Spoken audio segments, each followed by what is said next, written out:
우리 교회가 처음부터 세상과 강하게 부딪혔던 두 가지가 있다면 첫째는 십자가요, 둘째는 성찬식입니다. 아니 극악무도한 죄인들이 받게 되는 그 형틀, 저주받은 자, 그리고 수치와 모멸의 상징인 십자가를 자랑한다는 것이 이해할 수 없는 일이에요. 도저히 저런 한심하게 짝이 없는 사람들이 있나라는 생각을 사람들이 하게 되었던 거죠. 게다가 사람의 피를 마시고 사람의 살을 먹는다고 그러니까 사람들이 이게 정신이 어떻게 된 사람들이다라고 생각한 거예요. 매우 혐오스러운 집단으로 인식되기 시작했습니다.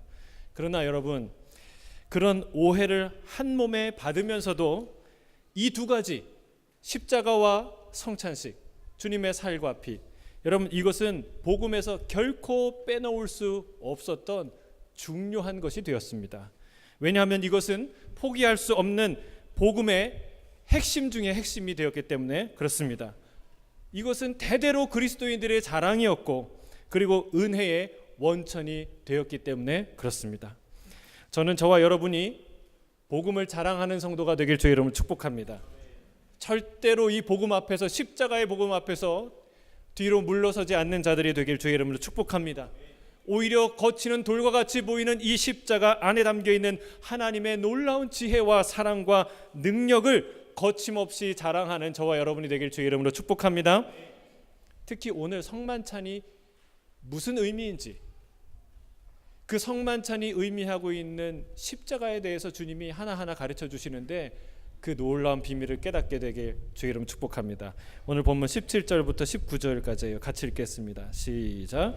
무교절의 첫날에 제자들이 예수께 나와서 이르되 유월절 음식 잡수실 것을 우리가 어디서 준비하기를 원하시나이까? 이르시되 성한 아무에게 가서 이르되 선생님 말씀이 내 때가 가까이 왔으니 내 제자들과 함께 내 집에서 지키겠다 하시더라 하라 하시니 제자들이 예수께서 시킨 대로 하여 유월절을 준비하였더라. 이게 바람이 불고 막 이러니까 좋네요. 그러니까 예수님이 산상수훈할 때 그러지 않으셨을까요? 말씀하실 때 바람이 불고 또 하늘에 구름이 있기도 하고 또 해가 쬐기도 하고 새가 울기도 하고 우리 주님이 우리와 함께 하시는 줄 믿습니다. 무교절 첫날이라는 표현은 우리에게 시간적인 착각을 일으켜요. 마치 유월절 당일날 예수님이 돌아가신 게 아닌가 하는 착각을 해요. 그래서 제가 이거 말씀을 준비하면서 날짜가 굉장히 중요하다는 걸 알았어요. 왜냐하면 안상홍 하나님의 교회라는 그 이단이 이 유월절을 그렇게 이게 중요하게 여겨요. 그래서 예수님이 유월절에 돌아가셨다고 굳이 성경을 짜 맞추는 것을 제가 보고 참 기가 막히다 생각을 했어요. 여러분, 예수님이 유월절 전날 돌아가셨어요. 자, 유대인의 하루는요 해가 지면 시작합니다. 오늘이 14일이니까 오늘 하루는 해가 지는 오후 6시까지가 14일이에요. 15일은 언제예요? 오늘 해가 떨어지면 15일이 시작되는 거예요. 그게 이제 유대인의 날짜 계산법이에요. 그래서 많이 날짜 계산이 헷갈리는 이유가 거기 있습니다. 그러나 예수님의 사건의 십자가 사건의 전체 기록을 면밀히 살펴보면 이게 뭘 의미하는지 정확하게 알 수 있어요. 복음서는 예수님이 십자가에 달리신 그날에 돌아가셨다고 기록하고 있습니다. 그래서 해가 저물 때에 담대하고 용맹한 우리 아리마대 부자 그 요셉이 당돌이 예수님의 시체를 달라고 하죠.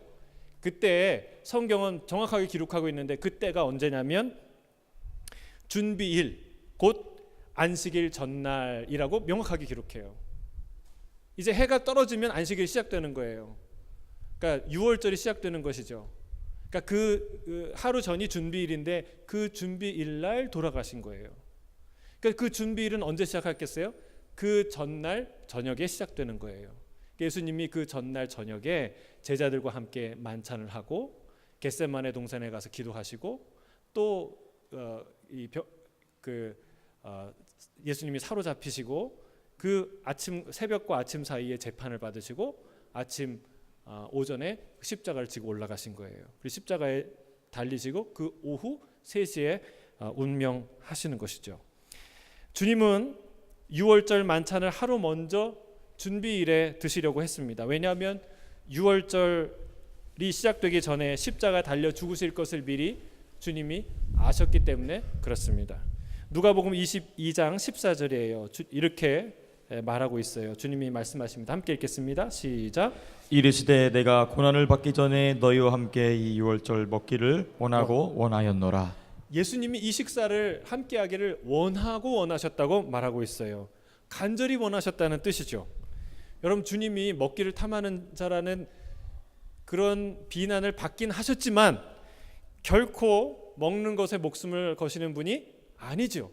주님이 공생애를 시작할 때 금식으로 시작하셨습니다. 며칠 금식하셨습니까? 4일이요? 4주요? 40일이에요. 정말 4일도 힘든데 우리에서 사흘 하면 3일이잖아요.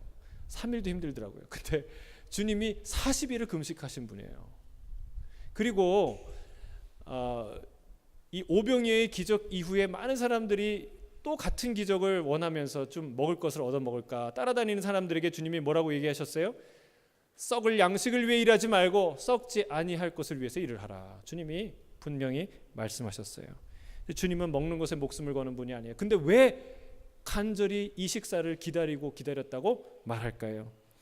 여러분, 그것은요, 매우 특별한 시간이라는 사실을 알려줘요. 준비부터 특별했어요. 주님이 제자들을 보내서 이 유월절을 준비하는데 마가복음과 누가복음에 보면 두 제자를 보냅니다. 누가복음에는 그 이름이 나오는데 베드로와 요한이에요. 그들을 보내면서 유월절을 준비하라. 어떻게 준비해야 됩니까? 성내로 들어가면 물동이를 지고 가는 사람이 있을 텐데 그를 따라가라. 그리고 그 집에 들어가서 그에게 우리 선생님께서 유월절 안식일을 우리 제자들과 함께 하고 싶은데 너희 집에서 할 수 있도록 허락하라. 그러면 큰 방을 보일 텐데 큰 다락방, 거기서 유월절을 준비하라고 말씀하셨어요. 그러니까 주님이 미리 다 생각하신 거예요. 다 준비하신 거예요. 어디서 이 유월절을 먹을지, 누구 집에서 먹을지, 무슨 음식으로 먹을지 하나님이 다 아신 거예요. 마치 프로포즈를 하기 위해서 어떤 로맨티스트가 레스토랑 하나를 비우고 풍선으로 장식하고 그리고 온 그 가장 좋은 메뉴를 고른 것처럼 예수님이 이 날을 위해서 다 준비하신 거예요. 얼마나 특별한 시간입니까? 왜 그렇습니까? 주님은 이 자리에서 십자가의 비밀을 알려주시려고 했던 것입니다. 왜 죽으시는지, 그 죽음의 의미가 무엇인지 주님은 이 저녁 만찬을 통해서 제자들에게 알려주고 싶으셨던 것이죠. 그런데 이 중요한 순간에 배신의 어두운 그림자가 드리웁니다. 가장 사랑하는 사람들의 모임에 가장 추악한 음모가 함께 섞여 있는 거예요. 우리 본문 20절에서 25절까지 같이 읽겠습니다. 20절입니다. 시작.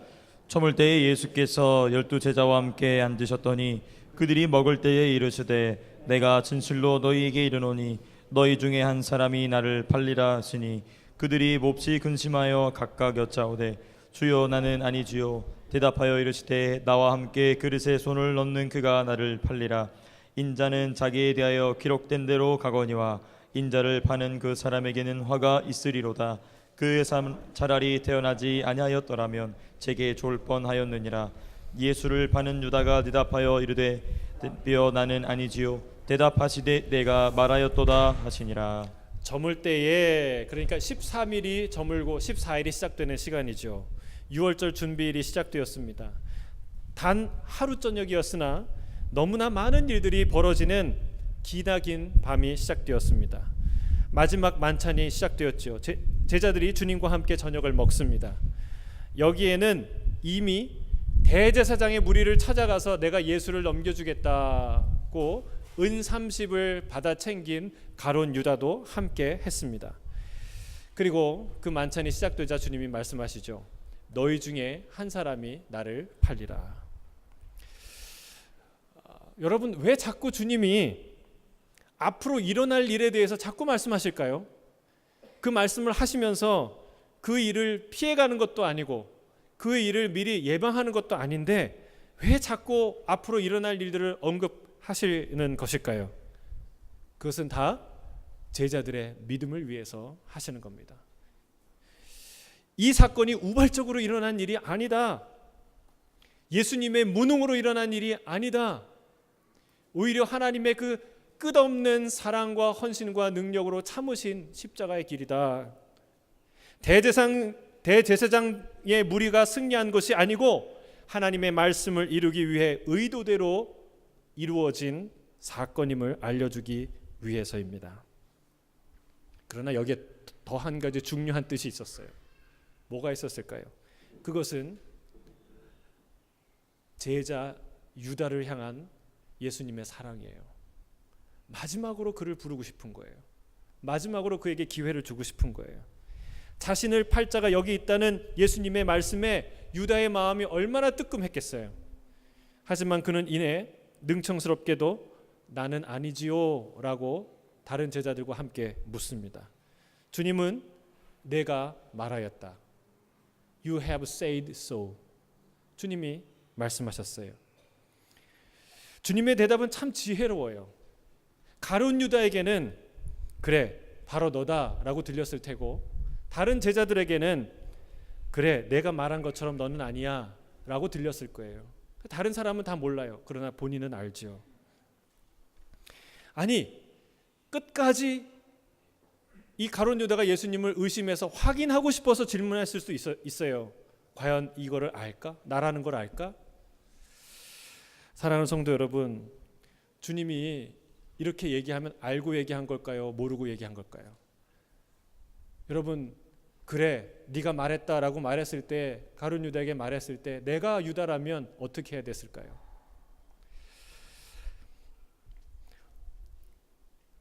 여러분, 이 지혜로운 예수님의 말씀 속에 어떤 마음이 담겨 있을까요? 원망일까요? 저주일까요? 분노일까요? 아닙니다. 제자를 향한 사랑이에요. 제자를 끝까지 부르시는 주님의 사랑인 줄로 믿습니다. 예수님은 이미 십자가를 각오하신 분이에요. 죽는 것 때문에 화가 나거나 그를 미워하거나 할 그것이 아니죠. 그러나 나를 파는 자가 네가 아니었으면 좋겠다. 사랑하는 제자를 잃고 싶지 않으셨기에 끝까지 기회를 주신 것입니다. 사랑하는 성도 여러분, 책망받을 때는요, 비난받는 것처럼 하나님이 우리의 죄를 말하실 때는요, 그건 기회가 있다는 거예요. 우리를 사랑하신다는 뜻이에요. 우리 사랑하는 학생 여러분, 엄마 아빠한테 야단 맞을 때, 책망 들을 때 어떤 생각이 들어요? 예? 엄마가 나를 미워해서 야단칠까요? 사랑해서 야단칠까요? 우리 온유는 철이 들었어. 사랑해서요. 사랑해서. 여러분, 우리가 철이 덜 들었을 때는 야단치면 무조건 나를 미워하고 나를 한심하게 생각하고 나는 바보같이 여기고 그렇게 생각해요. 그러나 조금 이제 생각이라는 걸 하기 시작하면 하나밖에 없는 이 정말 사랑하는 이 아들을, 딸을 엄마 아빠가 미워해서 저주하기 위해서 야단치는 게 아니구나라는 것을 알게 되는 것이죠. 자녀를 책망하는 부모의 뜻은 돌이키라는 뜻이에요. 아직도 기회가 있다는 말이에요. 나는 더 나은 너를 기대하고 있다. 그리고 너는 그렇게 될 수 있다라는 부모의 애타는 기다림이에요. 사랑이에요. 믿기 때문에 책망하는 것이죠.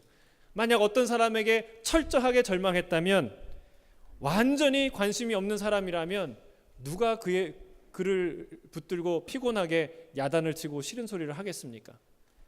불가능한 일이죠. 잠언의 지혜자는 이렇게 말합니다. 잠언 3장 11절 12절 같이 읽겠습니다. 시작. 내 아들아, 여호와의 징계를 경히 여기지 말라. 그 꾸지람을 싫어하지 말라. 대저 여호와께서 그 사랑하시는 자를 징계하시기를 마치 아비가 그 기뻐하는 아들을 징계함과 같이 하시느니라. 하나님의 꾸지람을 들을 때는 기회가 있다는 사실을 꼭 기억하시길 주의 이름 축복합니다. 기회가 아직 지나가 버린 것이 아니에요. 하나님은 인자하심이 끝이 없는 분이에요.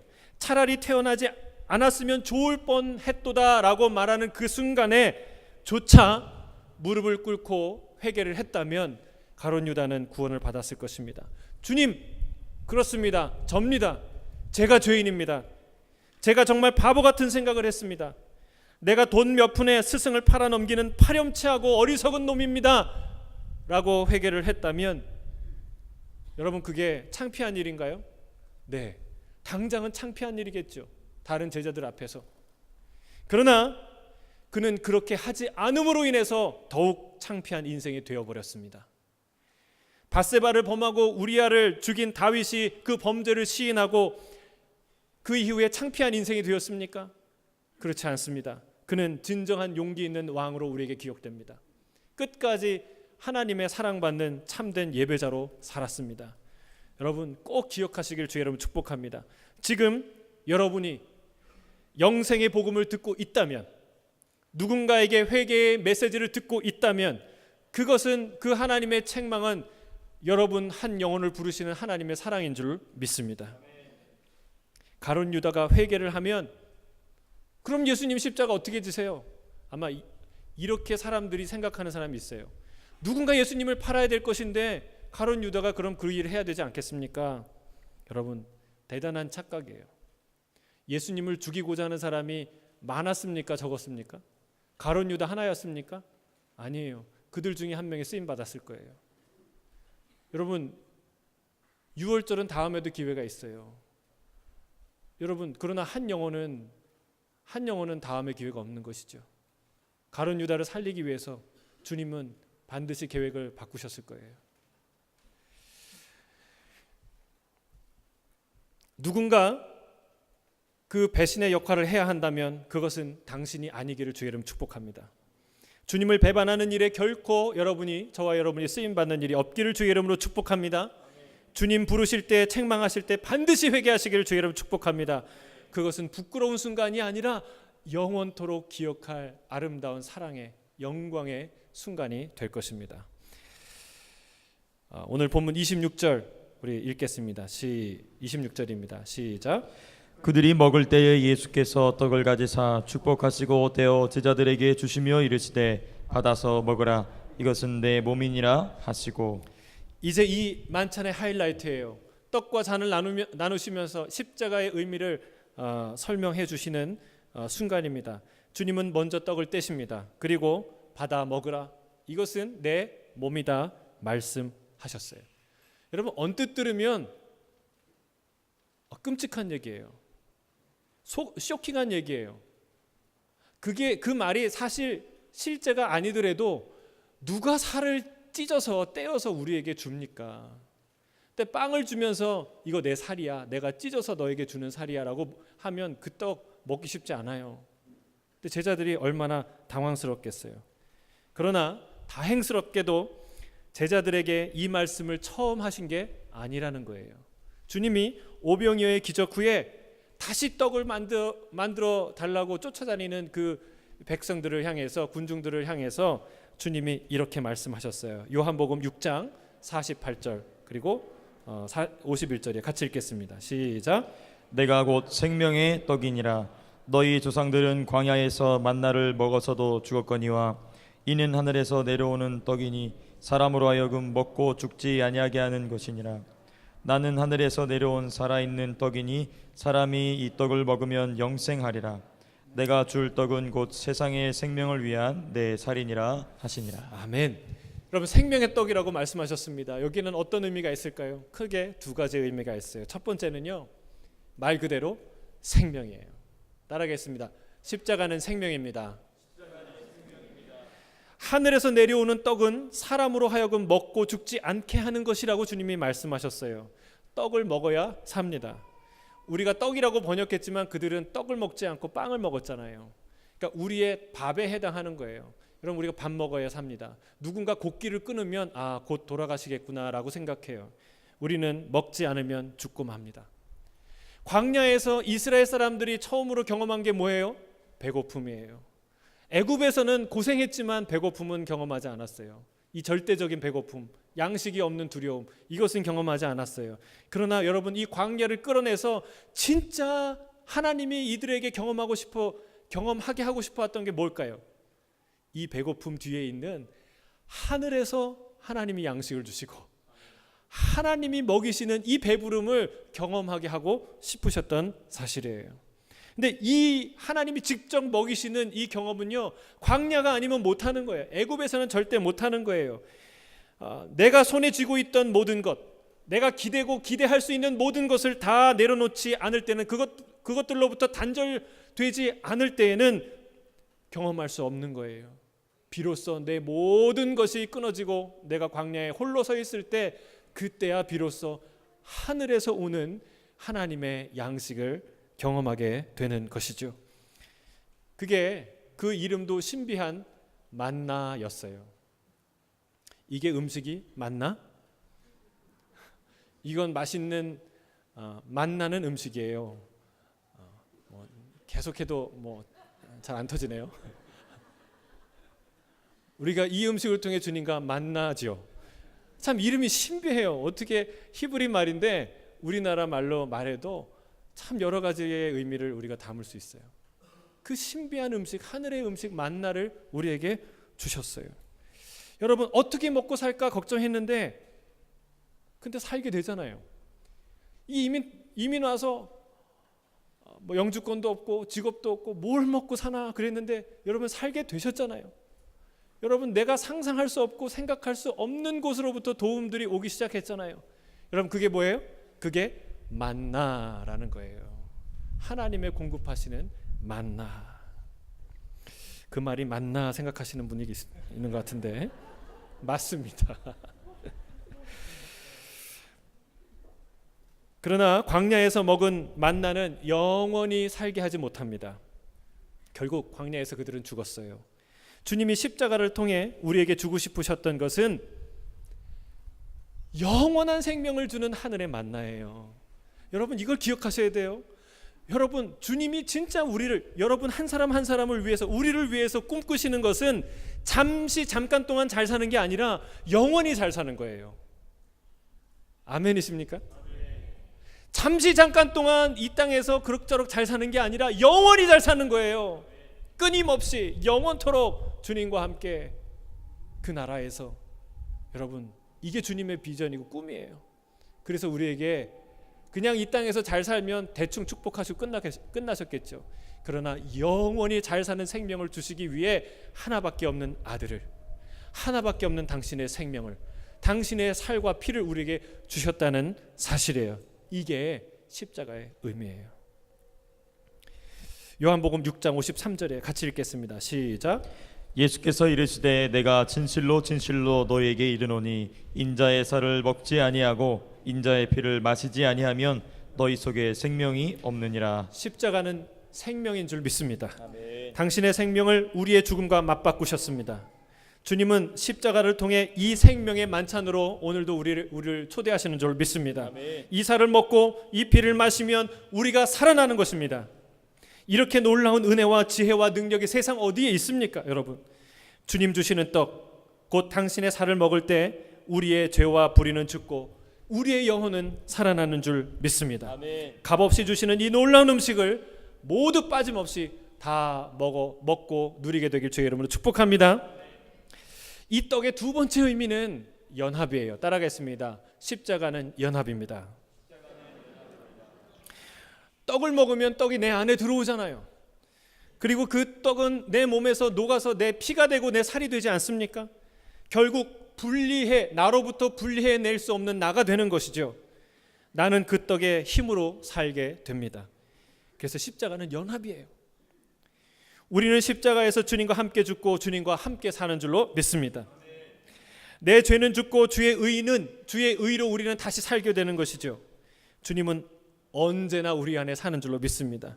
그렇게 분리되지 않는 하나가 되어서 나를 결코 떠나지 않으신다 주님이 말씀하세요. 십자가는 세상의 그 어떤 화학적 결합보다 더 강력한 연합을 이루게 하시는 하나님의 뜨거운 핵융합 원자로와 같은 것인 줄로 믿습니다. 이것을 고백하는 게 갈라디아서 2장 20절이에요. 지난주에 우리가 큐티했던 묵상이에요. 같이 읽겠습니다. 시작.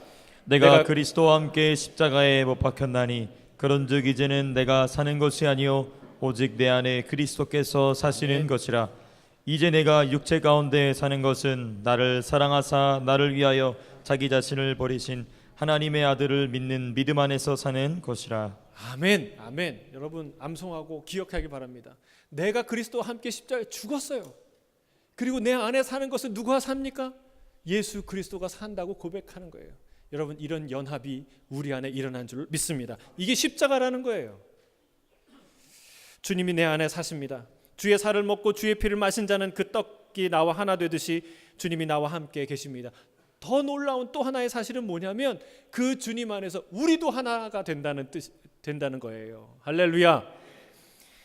같은 음식을 함께 먹는 사람은 식구라고 말하지 않습니까? 우리는 주님을 함께 먹고 마신 진짜 식구, 하늘의 로얄 패밀리.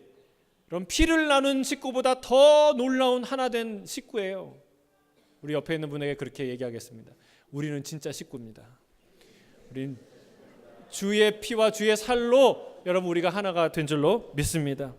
여러분 우리 오늘 본문 27절 28절입니다. 함께 읽겠습니다. 시작. 또 잔을 가지사 감사하기도 하시고 그들에게 주시며 이르시되 너희가 다 이것을 마시라.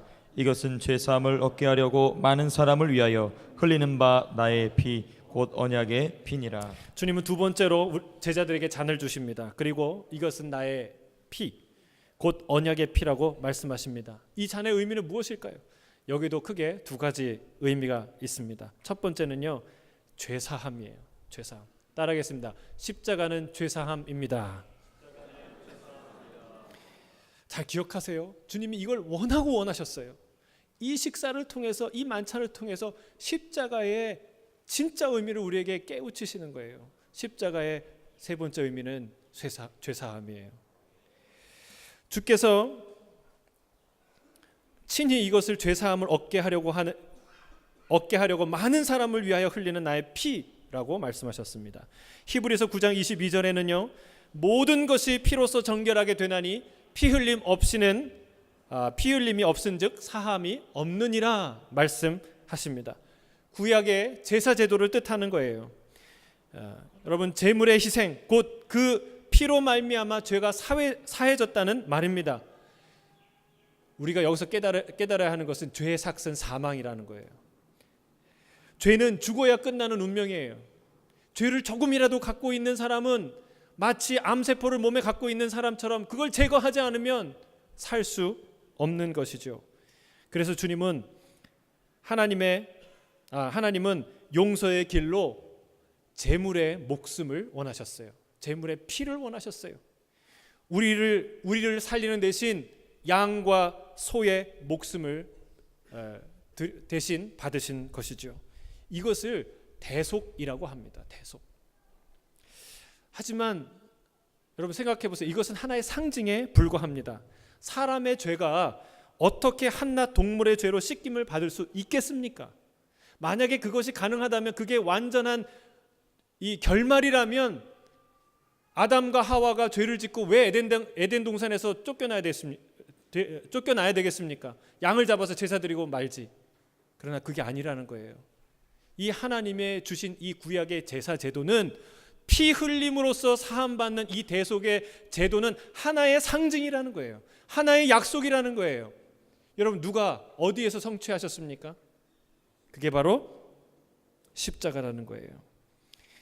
그것은 영단번 once for all, 모든 것을 위한 단 한 번의 제사, 그 모든 죄를 속죄할 수 있는 완전한 제물, 완전한 피, 그 피를 의지하는 모든 일을 속하는 그 날이 오게 될 것이라는 약속이었다는 사실입니다.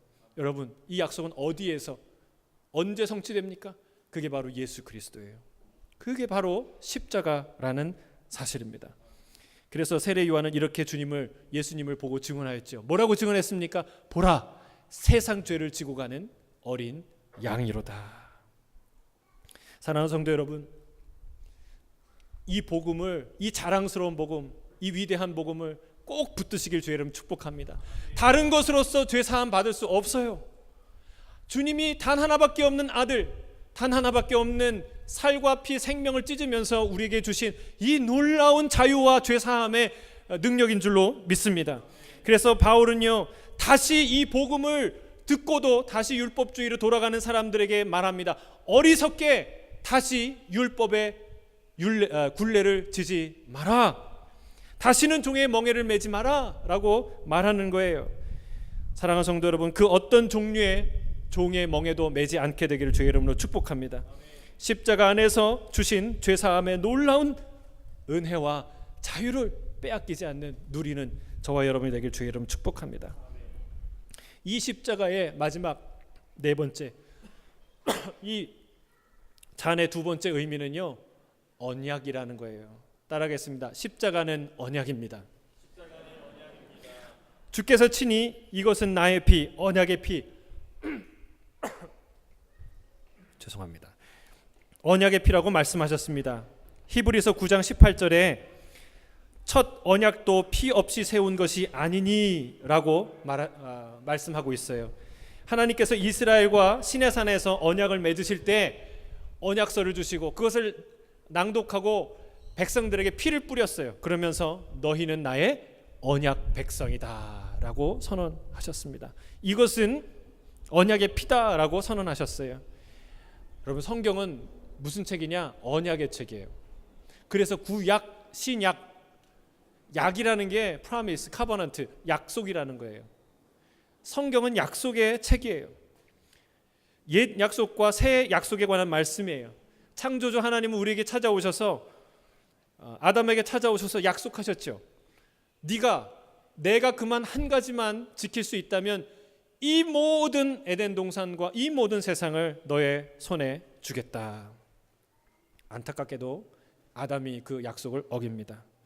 다시 하나님이 아브라함에 찾아오십니다. 약속하시죠.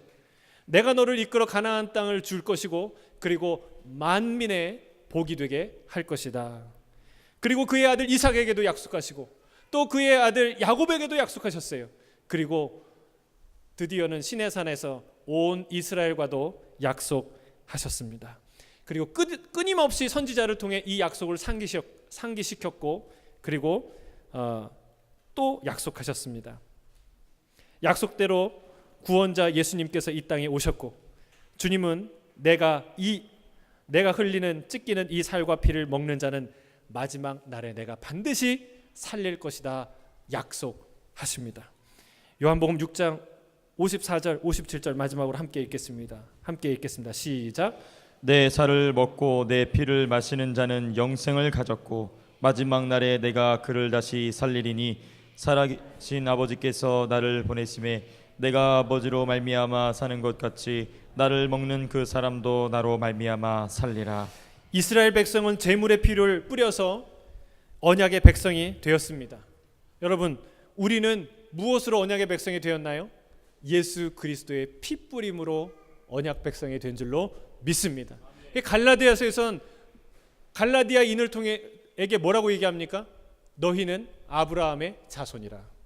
여러분, 우리는 아브라함의 자손인 줄 믿습니다.